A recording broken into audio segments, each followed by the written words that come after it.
Good morning. Happy Monday to you. Thank you, Muhammad. Thank you very much. Oh my God, I'm so excited. It's raining in my town. It's kind of cold, but I have a nice topic today. Today we're going to talk about the boss. I was telling you that a restaurant company owner hired me to go and talk to their employees, and it was funny because when I got there, I asked everybody, "Who's your boss? Who's your boss? Who's your boss?" And everybody pointed to the owner. I said, "No, he's not your boss." Actually, I said we all have one boss.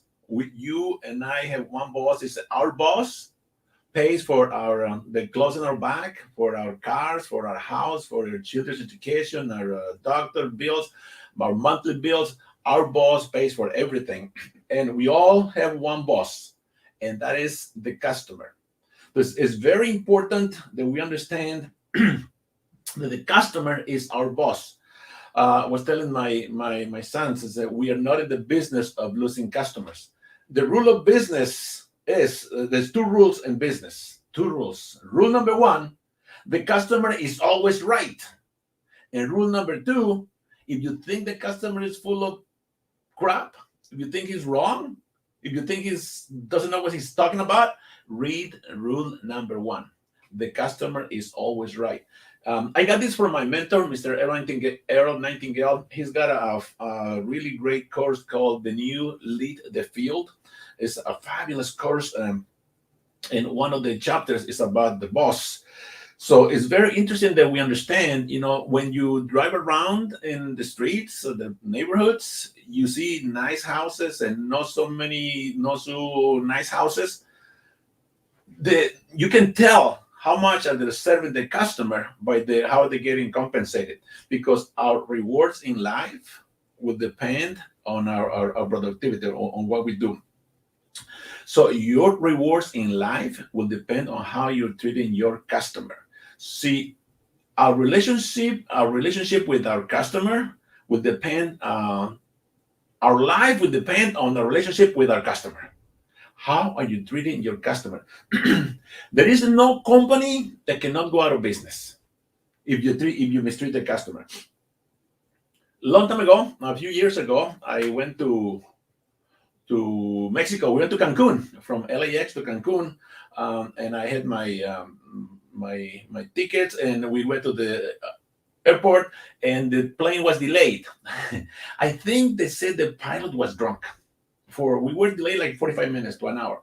So I had to bring another pilot from another place, from Orange County, John Irwin Airport. So the plane was delayed, and we got to Mexico like an hour later, and I missed my connecting flight. So I had a first class ticket. So I went to the counter. I said, okay, said there was only one plane left at 10 o'clock or something. We get Cancun like at midnight. I said, but since you missed your plane, we cannot guarantee your first class seatings, but you can get in the plane. Is if there are openings, you can go on first class. I said, okay, fine, let's go. My kids were young, about 10 years old or something. They were kids. You know how latosos kids are at that age. So we got to the plane. They put me in the back seat, the very last seats. That way we had there's three and two, so we were right in the back seat, the last seats. I don't like being last on anything. So I went back to the cabin, and I noticed there was empty. There's only two people sitting there. I think it's 10 seats, and only two taken. So we're like 8 seats left. So I told the lady. The store said, "Look, I have my first class tickets. I was told on the counter that if they were openings, they would sit me here." She said, "Yeah, but we don't have food. We don't have that. So you can't stay here. You can't sit here." I said, "But I got the tickets." He said, "Yeah, but this is not your flight. You missed your flight. This is not. So we don't have food for first class." I said, "Fine. Don't give me any food. It's only a couple of hours flight or something." She said, No. We can't do that." I said, No. Bullshit. Let me talk to you, Captain." So we start arguing. She goes, talks to the captain. The captain becomes irate. The captain was upset. And he said, "Look, you're going to go back to your seats. If you don't like it, get off my plane." I said, "Really? Like that?" He said, "Yes, like that. If you don't like it, get out of my plane." I said, "Okay, I'll stay." So we went back. I went back, and we went to Cancun. Needless to say, I made a big fuss with the company. They offered me some free tickets. I said, I don't want your free tickets. I don't ever want to fly your airlines, and I don't even, not even for free, will I ever fly your airline. And I told everybody I knew, like I'm telling you now, I told everybody I knew how miserable, how lousy the service at Aeromexico was. And guess what? Aeromexico is no longer in business. I'm not saying that I put them out of business, but I'm saying that they mistreated enough of us that we said, forget it.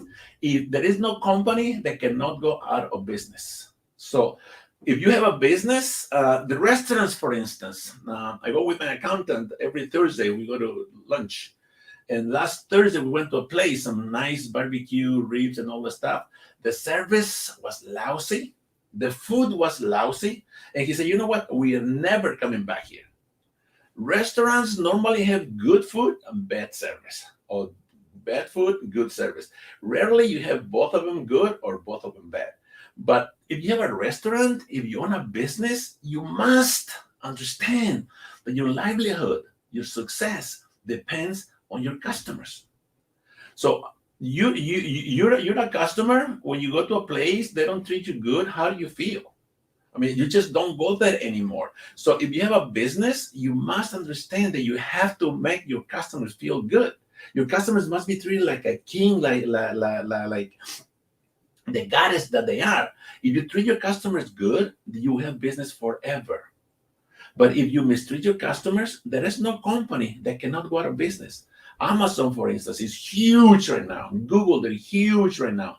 But there is no company that cannot go out of business. General Motors filed for bankruptcy. Transam Airlines used over 100 years, they go out of business.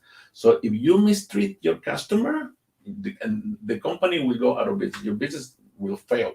So how can you once you understand that your livelihood, that your business, that your success depends on your customer, you not need to focus on how to treat your customer better. So let's say, I'm going to give you some tips that I learned from my mentor, if you want more money, for instance, you want more money, just think of how you can get a raise. Okay, this is an easy way to get a raise. How much of your talents or your efforts do you think you're putting out right now for your customers? 50%, 30%, 20%?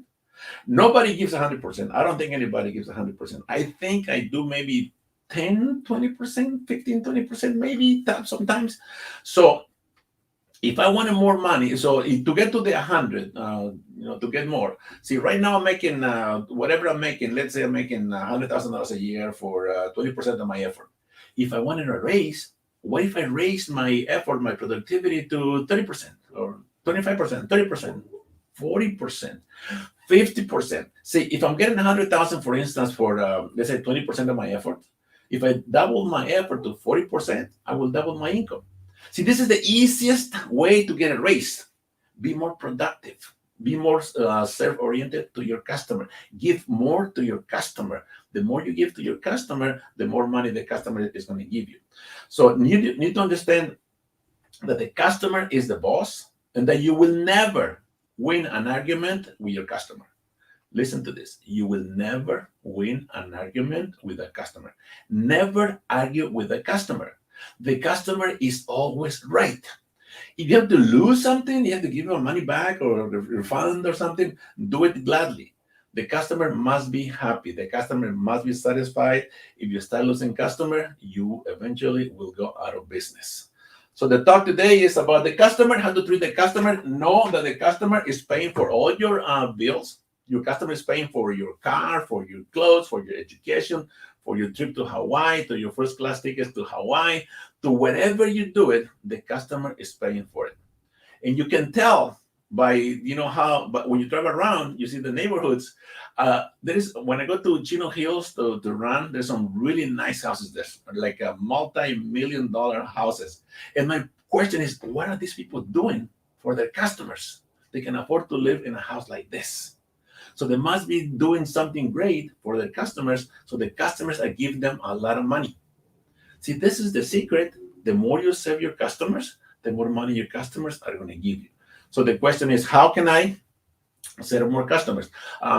There is a we have a ebook for you free. We have I convinced my friend Muhammad to give you a copy of his book, How to Make Money with Your Mouse.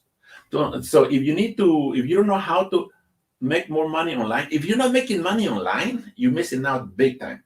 So we have a free ebook for you on how to make money online with your mouse. With your mouse.